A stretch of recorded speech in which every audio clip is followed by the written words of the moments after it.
लोकसभा चुनाव में अब 11 महीने ही बचे हैं। विपक्षी एकता की बैठक में भी अब 11 दिन ही शेष हैं।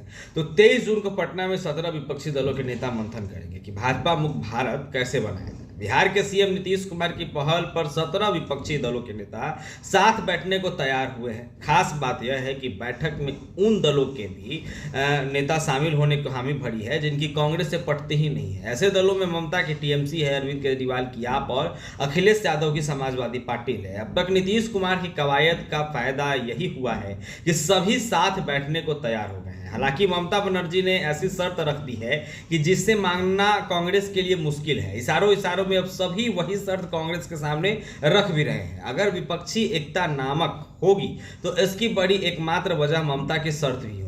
ममता बनर्जी की शर्त अगर कांग्रेस ने मानी तो उसके हाथ खाली हो जाएंगे। कम से कम 4 राज्यों में कांग्रेस को दूसरे दलों का सहचर कर रहना पड़ेगा। बंगाल, यूपी, बिहार, दिल्ली और केरल कांग्रेस के लिए सबसे बड़ी मुश्किल होगी, जहां लोकसभा में 189 सीटें हैं। बंगाल में लोकसभा की 42 सीटें हैं, उत्तर प्रदेश में 80 और बिहार में 40, दिल्ली में 7 और केरल में 20 सीटें हैं। तो ममता बनर्जी ने जिस त्याग की अपेक्षा कांग्रेस से की है उसका मतलब यही है कि कांग्रेस उन राज्यों में वहां की शक्तिशाली दलों की मर्जी और कृपा से कुछ ही सीटों पर चुनाव लड़े। तो ममता ने कर्नाटक विधानसभा के नतीजे और कांग्रेस के पक्ष में आने पर स्पष्ट कर दिया था कि कांग्रेस अगर बीजेपी के खिलाफ विपक्षी दलों का गठबंधन चाहती है तो उसे कुछ राज्यों में कुर्बानी तो देनी ही पड़ेगी। तो ममता बनर्जी ने बंगाल, केरल, यूपी, दिल्ली और बिहार के नाम भी गिनाए थे।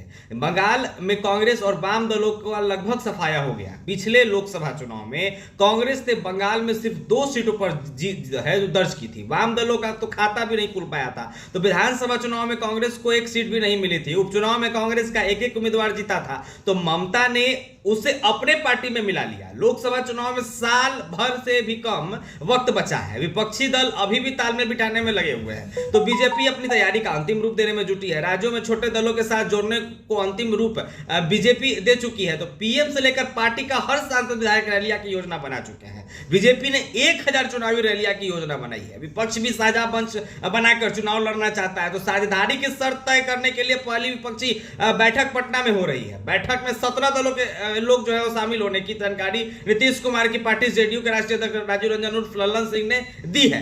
और जिन दलों ने बैठक में आने की स्वीकृति दी है उनमें Congress, CPI, CPM, JDU, RJD, JMM, TMC, आप, समाजवादी पार्टी, शिवसेना, उद्धव ठाकरे गुट यानी NCP, DMK, national conference, PDP, Bhakpa और एआईसीडीएफ और राष्ट्रीय लोक दल शामिल है। विपक्षी एकता की बात तो हो रही है पर कई दल इसमें शामिल नहीं है। जैसे तेलंगाना के सीएम बीआरएस नेता केसी राव ने शुरू में विपक्षी एकता की कोशिश तो की थी, लेकिन बाद में अब वो अलग थलग जो है पड़ गए। अब तो उन्हें विपक्षी एकता की मुहिम से दूरी ही बना ली है। और बिहार में महागठबंधन का घटक दल हम को न्योता तक जो है वो नहीं भेजा गया। चंद्रबाबू नायडू बीजेपी में संपर्क में है। नीतीश कुमार के मानने पर ममता बनर्जी और आम आदमी पार्टी के नेता अरविंद केजरीवाल कांग्रेस के साथ बैठने को तैयार है, लेकिन पहले ही उन्होंने ऐसी शर्त रख दी है जिसे मानना कांग्रेस के लिए संभव नहीं है। पीएम का फेस भी अभी विपक्ष ने तय नहीं किया है कि बीजेपी को हराने के लिए बेचैनी सभी विपक्षी दलों को है, लेकिन सभी अपने अपने सूबे में अपने साहत बरकरार रखना चाहते हैं। तो ऐसे में कांग्रेस को अपने शासन वाले 4 राज्यों को छोड़कर बाकी जगहों पर दूसरे दलों की चेड़ी जो है बनकर रहना पड़ेगा।